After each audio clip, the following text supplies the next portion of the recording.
हमारे साथ कांग्रेस के मजबूत नेता बलरामपुर जनपद से एक मजबूत धनाधार रखने वाले धीरू सिंह जी हमारे साथ मौजूद हैं। उतरौला विधानसभा में आपने बहुत नजदीकी वोटों से हमें ख्याल है जीत नहीं मिल पाई थी आपको, तो आपका स्वागत है हमारे चैनल। बहुत बहुत धन्यवाद आप। सर, उतरौला विधानसभा से आप चुनाव लड़े थे, बहुत कम वोटों से हारे थे, उस दल आपका कौन था? मैं बहुजन समाज पार्टी से 2012 में चुनाव लड़ा था, 470 वोटों से मैं हार गया था। 2022 का चुनाव 17 में लड़ा नहीं, 2022 का चुनाव लड़ा जिसमें मुझे 13,000 वोट मिले कांग्रेस पार्टी की ओर से। वो बाइपोलर इलेक्शन था और उस बाइपोलर होने की वजह से समाजवादी और भाजपा के बीच में चुनाव हुआ और जिसका नतीजा था कि भारतीय जनता पार्टी जीत गई और हम लोगों को बहुत थोड़े वोटों से 13,000 मत हमें केवल मिले, उसी से मुझे संतोष करना पड़ा। आप इस बार परिस्थिति भिन्न है और जनता राहुल जी का जो संघर्ष है उसको देख रही है, देश और प्रदेश की जनता। और 2027 का जो चुनाव है बहुत महत्वपूर्ण है, देश के भाग्य का फैसला करेगा, क्योंकि उत्तर प्रदेश हृदय प्रदेश है और उत्तर प्रदेश अगर सुधरेगा तो देश सुधरेगा। ये कहने को डबल इंजन की सरकार है उत्तर प्रदेश में, लेकिन डबल इंजन की आवश्यकता क्यों पड़ी? इसके माने पहला इंजन फेल है, तो कौन सा इंजन फेल है?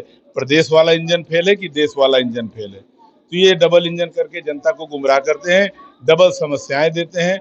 किसान, नौजवान, मजदूर, छात्र सब परेशान हैं, कोई आदमी खुशी नहीं है। हर महंगाई चरम सीमा पर है। किसी भी देश के लोगों की, प्रदेश के लोगों की क्रय शक्ति बिल्कुल खत्म हो चुकी है। इसलिए प्रदेश और देश की जनता बदलाव चाहती है।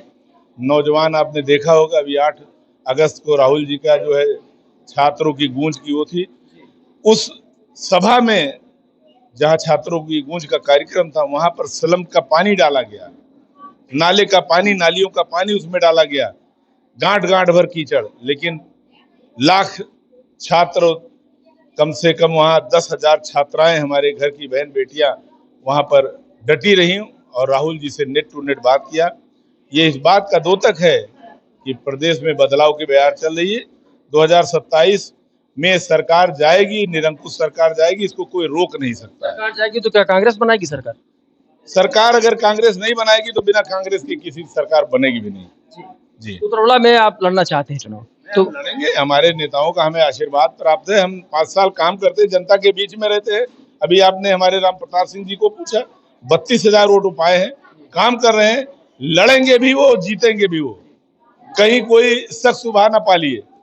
हमारे नेता ऐसे जनाधार वाले नेताओं को, जो वफादार हैं, जो पार्टी के लिए रात दिन एक करके काम कर रहे हैं, पार्टी उनका दिल से सम्मान करती है। और राहुल जी ऐसे कर्मठ योद्धाओं को बहुत सलाम करते हैं, उन्हें बहुत सहयोग करते हैं निश्चित रूप से। उतरौला विधानसभा में जो मूलभूत आवश्यकताएं आपको दिख रही हैं, चूंकि आप वहां से प्रत्याशी बनने वाले हैं, तो क्या क्या जरूरत महसूस कर रहे हैं?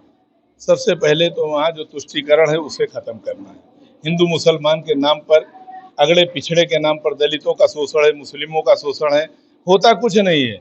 एक जाति, एक वर्ग विशेष का काम होता है। तो इस व्यवस्था को खत्म करना है, क्योंकि हमारे संविधान में डॉक्टर BR अम्बेडकर ने हमें समता, समानता, बंधुत्व और भाईचारे का अधिकार दिया है। जहाँ एक वोट रानी के वोट की वैल्यू है, उतने वोट मेहतरानी के वोट की वैल्यू है। इस डबल स्टैंडर्ड को खत्म करना है। हमें संविधान के अनुरूप, संविधान में दिए गए हक के अनुरूप हमें उनको न्याय और हक दिलाना है। हमें सबसे पहले सम्मान की लड़ाई उतरौला के लोगों की लड़नी है। बाकी जरूरतें बहुत सी, सारी जो व्यवस्थाएं हैं, चाहे स्वास्थ्य सुविधा हो, ट्रांसपोर्ट की सुविधा हो, सब बदहाल है। जनता बदहाल है, नेता मस्त है। जनता पस्त है, नेता मस्त है। ये है उतरौला की। जैसा कि देखा, धीरू सिंह जी ने हमारे चैनल से बातचीत करते उन्होंने कहा कि समता मूलक समाज की स्थापना करना इनकी पार्टी का मुख्य उद्देश्य होगा। धर्म, जाति, मजहब से ऊपर उठ करके देश और समाज और राज्य का कल्याण करना ही कांग्रेस का मेन फंडा होगा।